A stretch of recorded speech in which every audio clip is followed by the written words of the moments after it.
எனக்கு ஓகே தான்.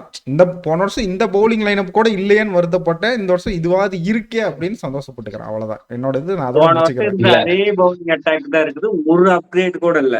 நேதன் எல்லிஸ நம்ம பெரிய அப்பா டேக்கர் ஸ்டார்க் ரேஞ்சு ஆர்ச்சர் ரேஞ்ச்ல பேசுறோம். அவ்வளவு ரேஞ்சால நான் நல்லா ஐபிஎல்ல பெர்ஃபார்ம் பண்ணது கிடையாது.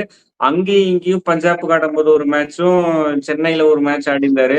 அப்படி இப்படின்னு நம்ம அதை வச்சுதான் பேசிட்டு இருக்கிறோம். ஆஸ்திரேலியா ரீசென்ட் டைம்ஸ்ல நல்லா பண்ணிட்டு இருக்காரு. அது ஆஸ்திரேலியால பிக் கிரவுண்டு. இங்க வந்து நம்ம இன்னும் ப்ரூவன் கம்யூனிட்டியில அவருக்கு ஐ கொடுத்தது ரொம்ப தப்பு தான். அவரு ரீப்ளேஸ்மெண்டா மேக்சிமம் சான்சஸ் வந்து ஒட்டினில் பாட்மேன் சொல்றாங்க. அது எவ்வளவு பர்சன்டேஜ் உண்மைன்னு எனக்கு தெரியல. இன்னொன்னு ஸ்பென்சர் ஜான்சன் சொல்றாங்க. அதுவும் எவ்வளவு பெர்சன்ட் உண்மைன்னு தெரியல. நீ யார் வந்தாலுமே டெஃபரன்ட் ஸ்டார்டர்ஸ் வந்து மேட் ஹென்ரியா தான் இருக்கும். மேட் ஹென்ரி பவர் பிளேல 1 ஓவர் 2 ஓவர் போட்டுருவாரு.